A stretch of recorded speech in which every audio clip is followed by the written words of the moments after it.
মোৰ নামটো মঞ্জিতা গগৈ মই আৰ্ট অফ লিভিং বেংগলোৰ তাৰ এগৰাকী প্ৰশিক্ষক হয় সো আমাৰ প্ৰতিষ্ঠাপক হৈছে যেনেকৈ আমি সকলোৱে জানো শ্ৰী শ্ৰী ৰবিশংকৰজী সো ইয়াত আমি যি এটা 8 দিনীয়া কৰ্মশালা আয়োজন কৰিছোঁ প্ৰায় আমাৰ শেষ খবৰে হৈছে এই কৰ্মশালাটোৰ বিষয়ে ক'বলৈ যোৱাৰ আগতে মই ক'ব লাগিব যে আমাৰ আপাৰ আসামৰ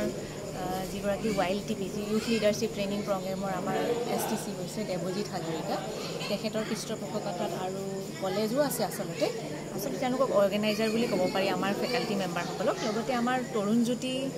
গগৈ তেখেত এই কলেজখনৰে এগৰাকী অধ্যাপক হয় গতিকে তেওঁলোকৰে প্ৰচেষ্টাত এই 8 দিনীয়া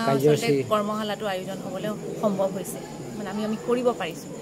সো সেইখিনি কথাটো আমি জানো এই 8 দিন কৰ্মশালাটোৰ প্ৰয়োজনীয়তা কি সেই বিষয়ে আমি অকণমান ক'ব বিচাৰোঁ ইয়াত বিভিন্ন ঠাইৰ পৰা বহু সংখ্যক ল'ৰা ছোৱালী আহিছে ইয়াংষ্টাৰ্ছ বুলি কোৱা হয় যিসকল কিয় প্ৰয়োজন হয় সেই বিষয়ে মই চমুকৈ এইটো ক'ব বিচাৰোঁ যে তেওঁলোকৰ মাজত বহুতো সম্ভাৱনীয়তা আছে নহয় জানো সেই সম্ভাৱনীয়তাখিনি ক'ৰবাত নহয় ক'ৰবাত হয়তো আমি অভিভাৱকসকল বা সমাজৰ সচেতন ব্যক্তিসকলে উলিয়াবলৈ যত্নপৰ হৈছোঁ কিন্তু ক'ৰবাত কিছুমান ক্ষেত্ৰত আমি অকণমান পিছ পৰি যাওঁ সেই ক্ষেত্ৰত এই 8 দিনীয়া কৰ্মশালাটোৰ জৰিয়তে কি হয় সেই প্ৰতিভাখিনি বিকাশ কৰাত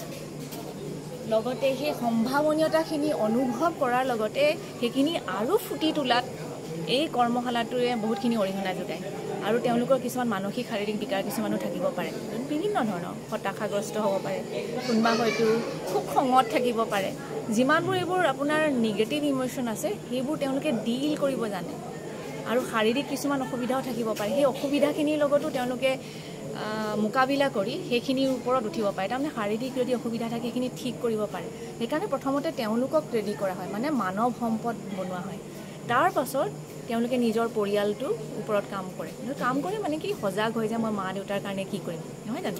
তাৰপিছত লাহেকৈ সেইসকল ব্যক্তিৰ পৰাই আমি ধৰি লওক বেলেগ প্ৰতিনিধি বনোৱা নাই সেইকাৰণে ইয়াত বনোৱা হৈছে যে ৱাইল্ড টিভি মানে ইউথ লিডাৰশ্বিপ ট্ৰেইনিং প্ৰগ্ৰাম মানে এজন প্ৰতিনিধি সেই প্ৰতিনিধিজন এনেকুৱা নহয় যে ৰাজনৈতিক নেতা নহয় এখন গাঁৱত যদি এজন প্ৰতিনিধি সজাগ হয় এনেধৰণে শাৰীৰিক মানসিকভাৱে যদি সুস্থ হৈ যায় তেতিয়া কি হ'ব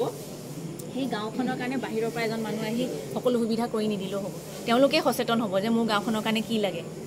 এইখিনি মই ক'ত কি কৰিম ক'ত ল'ৰা ছোৱালীবোৰ পিছ পৰি আছে ক'ত কি কৰিব লাগিব সেই সজাগতাৰে যিহেতু আগবাঢ়ি যায় তেনেকৈ এখন সমাজ এখন গাঁও তেওঁলোকে নিজেই ঠিক কৰিব পাৰিব আৰু তেনেকৈ যদি এখন গাঁও আৰু সমাজ যদি ঠিক হৈ যায় আমাৰ আহিবলগীয়া যিখন দেশ বা যিখন আমি ধৰণী গঢ় দিব বিচাৰিছোঁ তেওঁলোকৰ দ্বাৰাই সম্ভৱ হ'ব গতিকে যদি প্ৰতিখন গাঁও এনেধৰণে যদি আমি মানসিকভাৱে শাৰীৰিকভাৱে সুস্থ হৈ আগবঢ়াই লৈ যাব পাৰোঁ তেতিয়া মই ভাবোঁ যে আমি ভবা ধৰণে এখন ধনাত্মক দেশ আমি বাস্তৱত দেখিবলৈ পাম ইমানখিনিয়ে এই প্ৰশিক্ষণত কিমানজন প্ৰশিক্ষাৰ্থী আছে বাইদেউ অলপ কৈ এই প্ৰশিক্ষণত আপোনাৰ এতিয়ালৈকে 62 জন অংশগ্ৰহণ কৰিছে অহাকালিলৈ আপোনালোকৰ অন্তিম কাৰ্যসূচী আছে নেকি অহাকালিলৈ আমাৰ যিটো 8 দিনীয়া প্ৰশিক্ষণ শেষ হৈছেগৈ সামৰণি দিন অহাকালিলৈ হৈছে আমি অহাকালিলৈ অনুষ্ঠানটো শেষ কৰিবলৈ বুলি ঠিৰাং কৰিছোঁ সামৰণি অনুষ্ঠানত আপোনালোকৰ তৰফৰ পৰা কোনোবা আহিব নেকি তেনেধৰণৰ বিশিষ্টজন ব্যক্তিক আমি নিজৰ ফালৰ পৰা তেনেধৰণে আদৰণি জনাবৰ কাৰণে আমি নিজৰ ফালৰ পৰা প্ৰস্তুত তেওঁলোকক ইনভিটেশ্যনো দিয়া হৈছে দেখা যাওকচোন সময়ত কোন কেনেকৈ উপস্থিত হ'ব পাৰে কাৰণ চাৰিওফালে যিহেতু বান পৰিস্থিতিও ভাল নহয় তো সময়ত দেখা যাব আশা কৰোঁ তেওঁলোকক ইয়াত আমি দেখা পাম বুলি ঠিক আছে